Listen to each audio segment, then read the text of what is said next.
It's now my pleasure to introduce Mr. Raphael Martin, immediate past president of the UTD chapter of Phi Kappa Phi and the associate vice president for research. Raphael.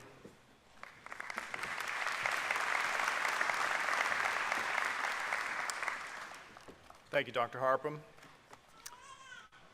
Phi Kappa Phi is the nation's oldest, largest, and most selective all-discipline honor society. The Society's mission is to recognize and promote academic excellence in all fields of higher education and to engage the community of scholars in service to others. It is my great pleasure to introduce the Phi Kappa Phi Honors Convocation speaker for 2015 and Undergraduate Alumni Achievement Award recipient, Ms. Christina Deoja. Ms. Deoja graduated from UT Dallas with a Bachelor of Science in Electrical Engineering in 2008 and is currently an electrical engineer at the NASA Johnson Space Center in Houston.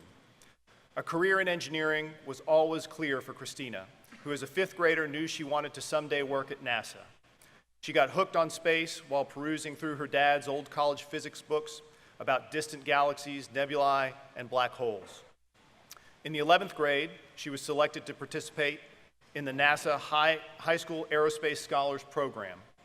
Through this program, she gained firsthand knowledge of the space program and a brief glimpse into what a career in engineering could look like. She then decided to enroll at UT Dallas and pursue a degree in electrical engineering. During her time at UT Dallas, she served in leadership with the Society of Women Engineers, and in 2008, her hard work and determination paid off when she was offered an internship position at NASA. As an intern, Christina trained as a test director, developing and executing tests on space hardware using test systems such as power emulators, thermal vacuum chambers, and vibration shock test stands. Today, Christina works at NASA on multiple test and development projects, contributing to the International Space Station and Orion Multipurpose Crew Vehicle. She is also the electrical engineer wiring lead for Project Morpheus, a lander vehicle developed to demonstrate green propellant propulsion systems and autonomous landing and hazard avoidance navigation to extraterrestrial bodies such as the Moon, Mars, or asteroids. Her specific role in these programs is the design, test, and verification of the electrical power system and wiring. The products and processes that she has developed have helped engineers perform automated testing and data reporting for power testing, reducing the time and costs associated with testing while increasing reliability. Christina shares her passion for space while mentoring to students interested in science, technology, engineering, and mathematics through NASA's education outreach programs, including the Reduced Gravity Education Program, the Giving Initiative and Relevance to Learning Science, High School Aerospace Scholars, and Community College Aerospace Scholars. She is an active member of the NASA Hispanic Employee Resource Group's Education Outreach Committee, frequently speaks to college and elementary students about careers at NASA, and was recently named Role Model of the Week by the Hispanic Engineer National Achievement Awards Great Minds in STEM. She currently resides in League City, Texas, with her husband Sam, their 3-month-old daughter Mila, and dog Pedro. Ms. Deoja, if you would join me up here.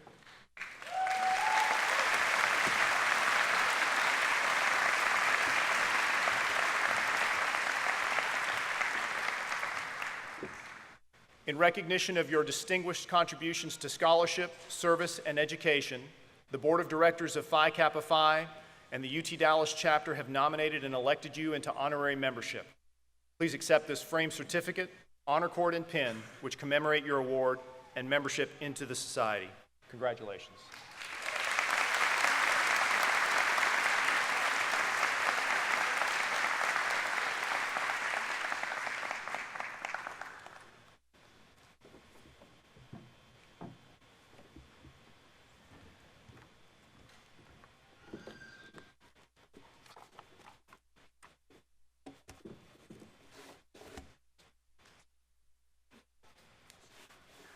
Thank you for the kind introduction. It is really surreal to think that less than 7 years ago, I was a student here, an employee at the UTD Pub, and a resident of Waterview. And now I am standing here in front of you all, being given this prestigious award. I am truly grateful to be bestowed such an honor. Even though the campus looks very different from how it looked back then, it still feels really familiar to be back at a place which I called home for 4 years. When people hear that I work for NASA, they usually have a few questions to ask. So before we get any further, I would like to address some of these questions. First of all, are there aliens? Unfortunately, this is something I can neither confirm nor deny. Mostly because I'm just a lowly engineer, and they try to keep us away from customer interfacing projects. In fact, I have already said too much. Did we really land on the moon? Fortunately, this is something I can answer. I have on good authority that we did, in fact, land on the moon. Some of you might have seen the report. Yes, I am referring to Mythbusters, Season 6, Episode 11. Last but not the least, do I work with monkeys? To be honest, this is one of my biggest disappointments about working for NASA. I have not yet had the privilege of working with monkeys, even though it was clearly listed as one of the perks in the employee handbook. Well, now that we've gotten the aliens and the monkeys out of the way, let's move on to the humans. And what's more human than failure? When I was told I would have a few minutes at the podium, I pondered about what I would say. I've asked myself, what important lessons have I learned in the 7 years since I graduated? At work, I would often hear the quote from Apollo 13 flight director Gene Kranz, "Failure is not an option." But I have realized that in life, it is invariably a possibility. I was guided to this realization with some patient mentorship, and this has ultimately helped me grow both professionally and personally. When I first started, while walking down the hallowed halls of Johnson Space Center, I used to sometimes wonder if I belonged. I can honestly say that the guidance I received during these early years is probably the reason I am standing in front of you. So, as a person who has immensely benefited from guidance received during her failings, I would like to talk to you about failure and the benefits of mentorship. After receiving my bachelor's degree, I joined NASA and was assigned to the engineering group working on electrical power systems for space vehicles. My primary job function was designing and testing hardware for the International Space Station and the Orion program. That was until the inception of Project Morpheus.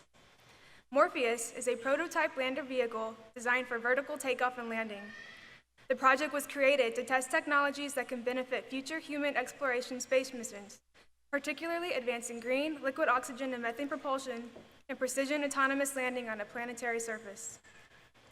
Project Morpheus was challenged to provide this vehicle an operations capability to conduct flight tests using a lean development approach of a small team, rapid manufacturing and turnaround time with minimal resources. Work on Project Morpheus began earnestly in the summer of 2010. After a lot of late nights, stressful days in field testing, the Alpha vehicle was ready for its maiden untethered test in August of 2012. In NASA timeline, this turnaround time was unheard of. On the fateful day, the team huddled in mission control for the flight test, and with bated breath, counted down to 0. The vehicle started rising, but shortly after takeoff, it started pitching forward. We all watched in shock and horror as the vehicle dove, landed upside down, rolled, and then caught fire. I, along with my colleagues, felt the agony of slowly watching something we built from the ground up engulfed in flames. And then there was an explosion. And then it was over. The flight was a complete failure, and the vehicle was a total loss. Even though damage or loss of vehicle was pre-declared as a potential test outcome, I wasn't ready to watch my first big project literally go up in flames.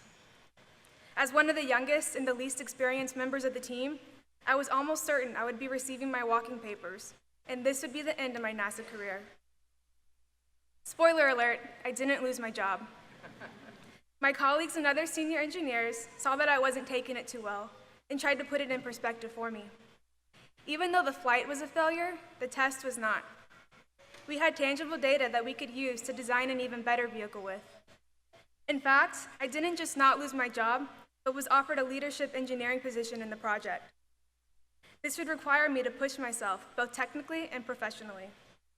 I was invigorated with this vote of confidence, and the whole team was motivated to not repeat the mistakes of the past. Less than 2 months later, 70 design upgrades were developed and proposed for the buildup of the Bravo vehicle. Within a short 6 months, we had our new vehicle built and ready for field testing.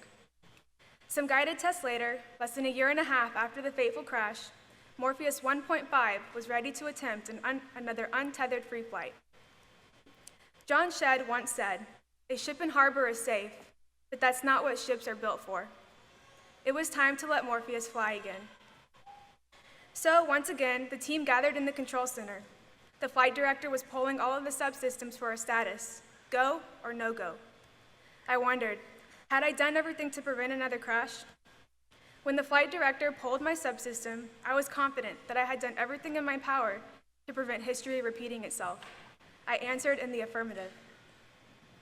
The command was given to initiate the flight sequence. The engine lit and the lander slowly lifted off the ground. All of the flight controllers watched the data stream on their displays, ready to call an abort if necessary.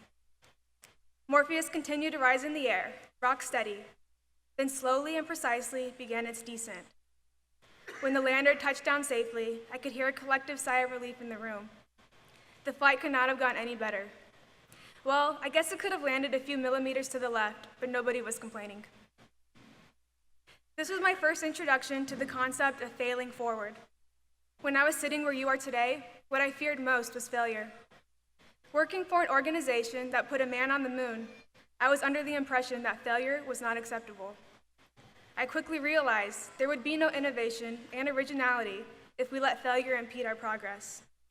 As long as the failures are a foundation of future success, it is only a detour, not a dead end. Prioritizing testing over analysis and allowing employees to fail forward is the most important tenet I learned from this endeavor. I've always wanted to work for NASA since I was a little girl.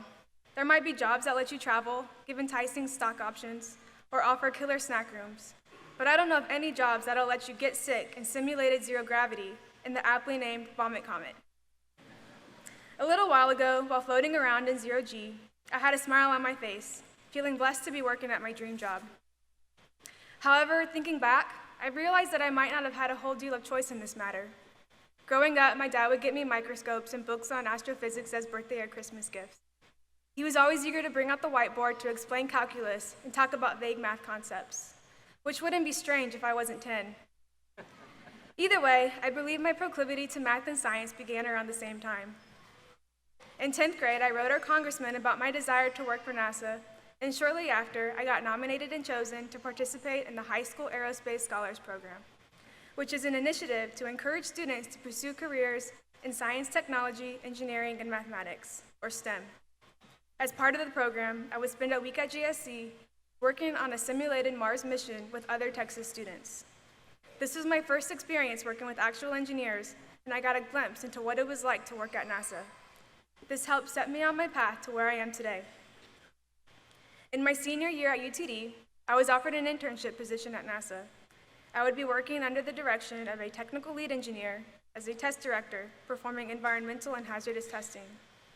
Initially, I felt a little out of place among the well-seasoned professionals, but eventually I realized that this was my opportunity to get some first-hand experience with individuals who are expert in their fields. I received a lot of one-on-one guidance from my supervisor, as well as other senior engineers during my time as an intern. For a young, unsure engineer, these lessons learned during these precious few months were invaluable, as I slowly felt more comfortable and productive. Before the conclusion of my internship, I presented the results of my work, an automated thermal control test system. I believe that this stint was a crucial factor in me securing the full-time position after I graduated. However, I know I would have never been in that position had it not been for the support and guidance I received during my time there. I am aware that I probably would have never made it on my own. There have always been people, either my family, professors, colleagues, or friends, who have selflessly helped me along the way. When I joined NASA, I wanted to somehow return the favor any way I could. It was only natural that I end up back where it all started, the High School Aerospace Scholars Program, except this time as a mentor. During my time as a mentor, I have had the privilege of working with some great students who frankly have amazed me with their knowledge of science and have sometimes put my NASA fangirl status to shame. As part of another NASA educational outreach initiative, I once mentored a 4th grade girl after her parents had signed her up for the program. Right away, she told me that math and science were her least favorite subjects. During our time together, we tried to build a robotic arm out of rubber bands, straws, and cardboard. She was excited to see the hand she built curl its fingers and pick up an empty soda can when she pulled the rubber bands acting as joints. She offered several suggestions on how to improve the crude robotic hand, like maybe using different materials instead of cardboard, or adding an opposable thumb would improve the design. For a little girl who started off reluctant, she ended up being the chief architect of the project.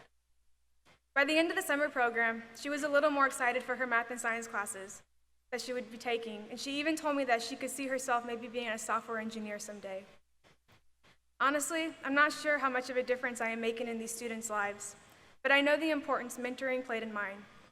If somehow I ended up playing even a small role in helping someone cultivate their dreams or encourage them in their endeavors, I feel like I have achieved something. I try to keep in contact with a few of the students I worked with, and I invariably feel happy when I hear about their accomplishments. A couple of them have already even joined as NASA interns, and I hope to work alongside them someday. If you are still awake and listening to my ramblings, I commend you. And if not, then I don't blame you. Either way, I promise I'm almost done. I just want to end by saying that I am sure everyone here is aware of the amount of work and effort it took you to be in the position that you are today. You are being honored for the dedication and sacrifices as much as your exemplary academic achievements. I have no doubt that each one of you will find success and become leaders of the community. Along the way, you might hit a couple of hurdles, but try to learn from them. And when you do find yourself in a position to impart these lessons you learn, I encourage you to share without reservations. If I am any indication, they will be eternally grateful. My sincerest congratulations to you all, and thank you very much.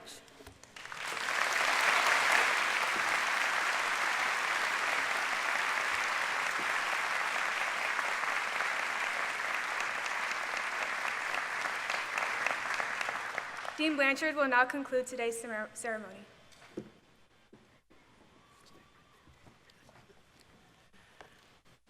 Well, Christina, please accept the symbol of your recognition as the 2015 Undergraduate Alumni Achievement Award recipient. You can keep this with you or you can give it back.